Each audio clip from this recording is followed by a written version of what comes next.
Emily Hughes. I'm the Chief Development Officer at the Little Traverse Conservancy. 53 years ago, 7 gentlemen got together and they wanted to protect what is so special about northern Michigan. The one reason why everyone comes here. It's the natural and scenic beauty of this place. Here we are 52 years later. Over 70,000 acres in our 5-county service area has been protected.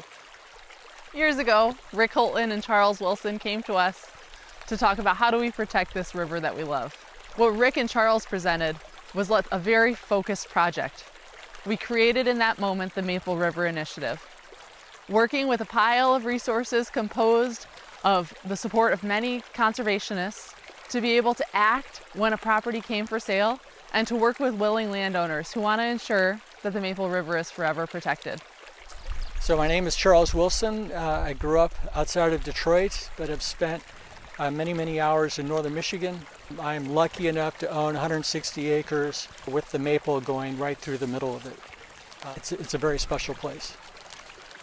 The maple easily could have taken a turn for the worse back in the 1960s when Ken McLaughlin was able to assemble acreage around the dam site inn. He owned the dam when it blew out. I think it was in 1952.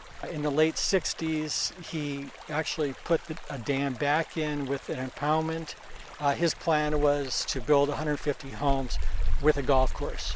Eventually, the property was purchased by Packy Offield. After I purchased the property, one of the first things I did was to contact the Conservancy. I had no interest in ever subdividing the property. Can never be certain that the next owner, would have the same conservation values. For me, it was important to donate an easement. What I've learned over the years, it's always easier to convince others to do something similar, once you've done it yourself.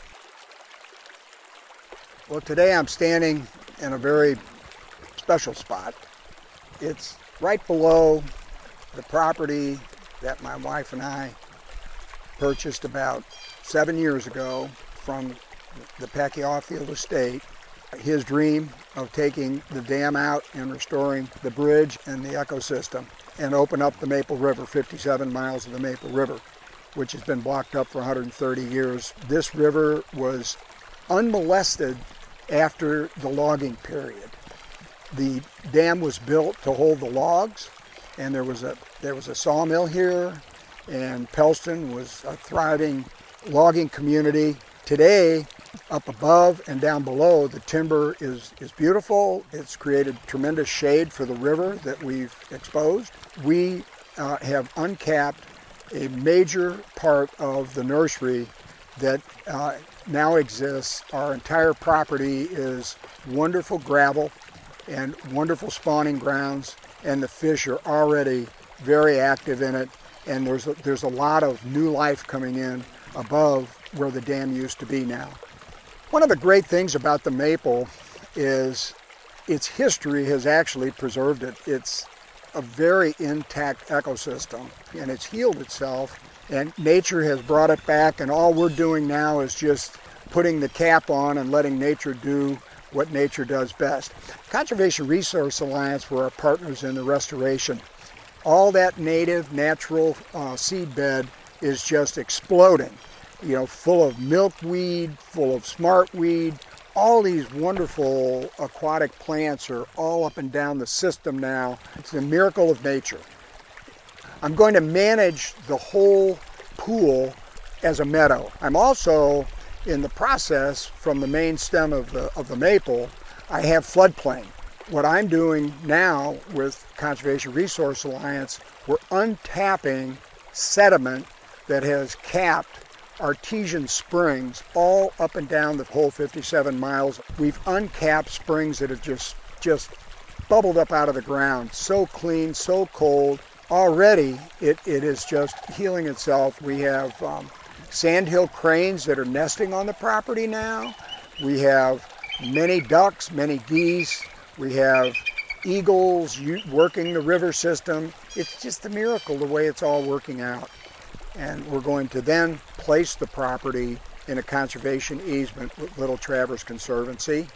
And we're going to have Conservation Resource Alliance, an aid to getting all of our wetlands redeveloped into, productive where the wildlife likes to be there. I love to see the river active with people. We wanted to open the river up to the whole 57 miles and all the lakes that are down below. We want little kids to love the river. We want them to love kayaking. We want them to love canoeing. We want them to love fishing. It's just an absolute beautiful river. Love being out in nature. Love the cleanness. Love catching fish. I've been coming up here since 1955. My father brought my family up from St. Louis. This is the place where Dad chose to come in the summertime to bring his family, and I've never missed a summer since 1955. It was a long project, 7 years. It's taken us to do what we have here today. A power plant put in here and further blocked up the river. That was the challenge. We had to take all of that out. Members of our team, DNR, the native people, all these people came together up at the University of Michigan Biostation. We had to put about 150 trees with their root systems and all in all of the 1.5 miles of river that we have on the property to give it the structure for the fish. What we found when we were doing a little biological study last week, we were pulling some rocks up above out of the river. They are totally full of life. The fish have lots of food. It's really, I think, a great success. How has the fishing improved since removing the dam? When the dam was in and there was a 40-acre pond behind it that would get very warm in the summer, it really was not a spawning river at that point in time. And by freeing it up, we've taken that away. And now all that brood stock is up in the system. We're finding that it's become the main nursery for the 57 miles. So we went to the Little Traverse Conservancy, who was going to hold the easement, and Charles told them that the Holtons would like to buy it and put it in a conservation easement but own it. And the board unanimously approved it, the Holtons having it, because of our knowledge of taking dams out. Little Traverse Conservancy is one of the only land trusts in the world that has an education program. We're the only one that has a fully supported education program that allows us to take thousands of children outside to explore everything from fiddleheads to salamanders and have kids enjoy and understand and fall in love with the natural world so that one day they'll help us protect it. What do you find different in the fishing when you started here 40 years ago? And since we have removed the dam here on the Maple River? 40 years ago, 50 years ago, the fishing on the Maple was very, very good. But over the ensuing decades, it deteriorated like so many rivers do if they're not cared for. A lot of it was because of Lake Kathleen. It allowed the water to warm up, didn't allow the fish to come up to the spawning habitat, and slowly but surely it kind of silted in. But what the Holtons have done, which is amazing, is they've taken out that dam painstakingly, piece by piece, making sure that they didn't have any downstream negative impacts. And they've opened up vast miles of pristine habitat for the fish, for spawning, for rearing. I think the river's going to get better and better over the next 5 years, thanks to Rick and Motzi. Look at this. This was under muddy, warm water before. And now we've got a vibrant ecosystem that will be home to all kinds of animal life and, of course, my beloved trout. I think trout are a special species because wherever you have good, clean water, you have trout up here. I love to fish. I think the river, any river, is the heart and soul of a landscape. It's where animals come. It breathes life into the whole landscape. Land without water is not interesting. Land with water is very special. Around here, it's the Maple River, and it's a fantastic little stream, very unique in its characteristics, and I love it.